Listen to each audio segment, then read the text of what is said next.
Ben-Hadad Raja Aram mengumpulkan seluruh tentaranya. 32 orang raja bersama-sama dia, beserta kuda dan kereta. Lalu ia maju, ia mengepung Samaria dan memeranginya.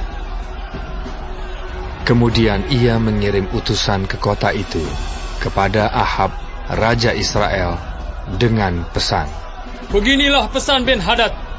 Emasmu dan perakmu adalah milikku, dan juga istri-istri dan anak-anakmu yang cantik-cantik adalah milikku. Raja Israel menjawab, katanya, seperti bicaramu itulah ya tuanku raja. Aku ini, dengan segala yang ada padaku, adalah milikmu. Sesudah itu, utusan-utusan itu kembali dan berkata, beginilah pesan Ben-Hadad. Memang aku telah menyuruh orang kepadamu mengatakan, emas dan perakmu, istri-istri dan anak-anakmu harus kau serahkan kepadaku. Tetapi besok kira-kira pada waktu ini, aku akan menyuruh pegawai-pegawaiku kepadamu, dan mereka akan menggeledah rumahmu dan rumah pegawai-pegawaimu. Maka segala yang mereka lihat dan ingini, akan mereka ambil dan mereka bawa. Lalu Raja Israel memanggil semua tua-tua negeri itu dan berkata, camkanlah! Orang ini mengikhtiarkan kecelakaan kita, sebab ia telah menyuruh orang kepadaku, meminta istri-istriku, anak-anakku, emas dan perakku, dan aku tidak menolak memberikannya kepadanya. Lalu kata semua tua-tua dan segenap rakyat itu kepadanya, jangan dengarkan! Jangan luluskan! Sebab itu, ia berkata kepada utusan-utusan Ben-Hadad, katakanlah kepada tuanku raja, segala yang pertama kali kau suruhkan kepada hambamu ini, aku akan melakukannya. Tetapi tuntutan yang kemudian ini tidak dapat kupenuhi. Lalu pergilah utusan-utusan itu dan menyampaikan jawab itu kepada Ben-Hadad. Ben-Hadad menyuruh orang kepada Ahab dengan pesan, beginilah kiranya para Allah menghukum aku. Bahkan lebih lagi daripada itu, jika rakyat mengikut aku, masih dapat menjemput segenggam penuh debu puing Samaria. Tetapi Raja Israel menjawab, katanya, katakanlah, orang yang baru menyandangkan pedang, janganlah memegahkan diri seperti orang yang sudah menanggalkannya. Segera sesudah Ben-Hadad mendengar perkataan itu, pada waktu ia sedang minum-minum dengan raja-raja di pondok, berkatalah ia kepada pegawai-pegawainya, aturlah barisanmu. Lalu mereka mengatur barisannya melawan kota itu. Tetapi tiba-tiba tampillah seorang nabi kepada Ahab, Raja Israel, serta berkata, beginilah firman Tuhan. Sudahkah kau lihat semua orang yang sangat ramai itu? Bahwasanya pada hari ini, aku akan menyerahkan mereka ke dalam tanganmu, supaya engkau tahu bahwa akulah Tuhan. Lalu bertanyalah Ahab, dengan bantuan siapa? Jawabnya, beginilah firman Tuhan. Dengan bantuan orang-orang muda pengiring kepala-kepala daerah. Tanyanya pula, siapakah yang akan memulai perang? Jawabnya, engkau. Kemudian ia menghitung jumlah orang-orang muda pengiring kepala-kepala daerah itu. Ada 232 orang banyaknya, dan sesudah mereka itu, ia menghitung jumlah seluruh rakyat, yakni segenap orang Israel. Ada 7.000 orang banyaknya. Lalu mereka maju menyerang pada waktu tengah hari, sementara Ben-Hadad minum-minum sampai mabuk di pondoknya, bersama dengan ke-32 raja yang membantunya.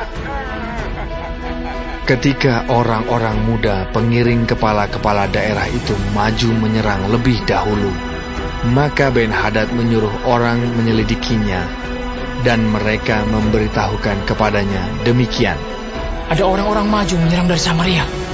Lalu katanya, Entah mereka datang dengan maksud damai, entah dengan maksud perang. Tangkaplah mereka hidup-hidup.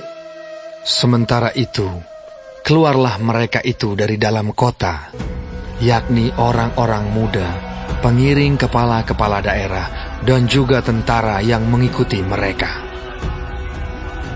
Lalu mereka masing-masing membunuh lawan yang dihadapinya, sehingga orang Aram itu melarikan diri dan dikejar oleh orang Israel. Tetapi Ben-Hadad, Raja Aram, dapat meluputkan diri dengan naik kuda beserta sejumlah orang berkuda. Juga Raja Israel maju, lalu memusnahkan kuda dan kereta itu, dan mendatangkan kekalahan yang besar kepada orang Aram. Lalu tampillah nabi itu kepada Raja Israel dan berkata kepadanya, Baiklah, kuatkanlah hatimu. Pertimbangkan dan pikirkanlah apa yang harus kau perbuat.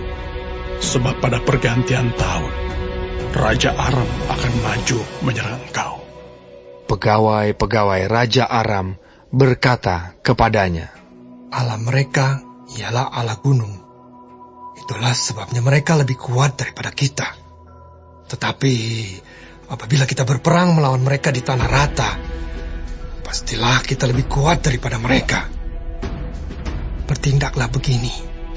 Pecatlah raja-raja itu masing-masing dari kedudukannya, dan angkatlah bupati-bupati menggantikan mereka. Lalu kerahkanlah tentara sebanyak tentara yang telah gugur dari pihakmu itu. Demikian pula kuda dan kereta sebanyak yang dahulu. Marilah kita berperang melawan mereka di tanah rata. Pastilah kita lebih kuat daripada mereka. Raja mendengarkan usul mereka dan bertindak demikian. Dalam tahun yang berikutnya, Ben-Hadad memeriksa barisan orang Aram. Lalu ia maju ke Afek untuk berperang melawan orang Israel. Orang Israel pun memeriksa barisannya, dan setelah dibekali, mereka berangkat menghadapi orang Aram. Orang Israel berkemah di hadapan mereka seperti dua kawanan kambing, sedang orang Aram telah datang membanjiri negeri itu. Maka tampillah abdi Allah dan berkata kepada Raja Israel, Beginilah firman Tuhan. Oleh karena orang Aram itu telah berkata, Tuhan ialah Allah gunung dan bukan Allah dataran, maka aku akan menyerahkan seluruh tentara yang besar itu ke dalam tanganmu, supaya kamu tahu bahwa akulah Tuhan. 7 hari lamanya mereka berkemah berhadap-hadapan. Tetapi pada hari yang ke-7, mulailah pertempuran. Dan pada suatu hari, orang Israel menewaskan 100.000 orang berjalan kaki dari orang Aram itu. Orang-orang yang masih tinggal melarikan diri ke Afek, ke dalam kota. Tetapi temboknya roboh menimpa ke-27.000 orang yang masih tinggal itu. Sementara itu, Ben-Hadad melarikan diri dan masuk ke kota dan bersembunyi dari satu kamar ke kamar yang lain. Lalu berkatalah pegawai-pegawainya kepadanya, Ketahuilah, kami telah mendengar bahwa raja-raja kaum Israel itu adalah raja-raja pemurah. Marilah kita menaruh kain kabung pada pinggang kita dan tali pada kepala kita, dan dengan demikian keluar menghadap Raja Israel. Barangkali ia akan menyelamatkan nyawamu. Lalu mereka melilitkan kain kabung pada pinggang mereka dan tali pada kepala mereka. Kemudian mereka pergi menghadap Raja Israel sambil berkata, Hambamu Ben-Hadad berkata, kiranya tuanku membiarkan aku hidup. Jawabnya, Masih hidupkah dia? Dia saudaraku. orang-orang itu menganggap hal itu sebagai tanda yang baik. Maka segeralah mereka berpegang pada perkataannya itu, lalu berkata, Memang saudaramu Ben-Hadad. Sesudah itu, berkatalah Ahab, Pergilah, ambil dia. Jadi keluarlah Ben-Hadad mendapatkan dia, lalu diajak naik ke atas kereta. Kata Ben-Hadad kepadanya, kota-kota yang telah diambil Bapakku dari pihak Bapamu akan kukembalikan. Engkau boleh juga membuat pasar bagimu di Damsyik, seperti yang dibuat Bapakku di Samaria. Dan aku sendiri, kata Ahab, akan membiarkan engkau pergi dengan perjanjian. Lalu ia mengadakan perjanjian dengan dia dan membiarkannya pergi.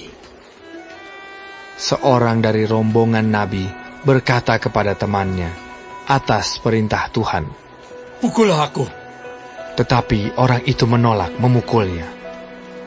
Lalu ia berkata kepadanya, Oleh sebab engkau tidak mendengarkan suara Tuhan, ketahuilah, apabila engkau pergi daripadaku, seekor singa akan menerkam engkau. Dan ketika orang itu pergi daripadanya, maka seekor singa bertemu dengan dia lalu menerkam dia.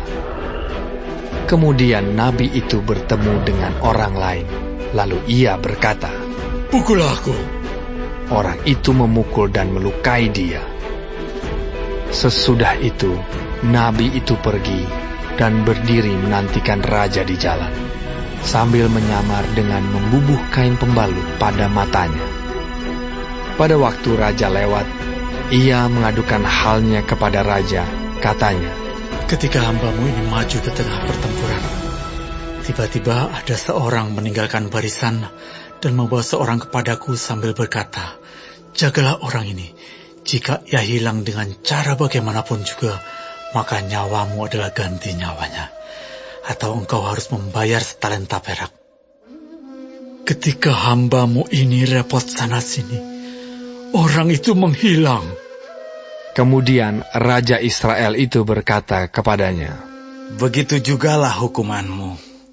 Engkau sendiri telah menetapkannya. Lalu segeralah ia membuka kain pembalut itu dari matanya, sehingga Raja Israel mengenali dia sebagai seorang dari rombongan nabi. Kata nabi itu kepadanya, Beginilah firman Tuhan. Oleh karena engkau telah membiarkan lolos orang yang dikhususkan bagiku untuk ditumpas, maka nyawamu adalah ganti nyawanya, dan rakyatmu ganti rakyatnya. Lalu Raja Israel pergi ke istananya dengan kesal hati dan gusar. Maka sampailah ia di Samaria.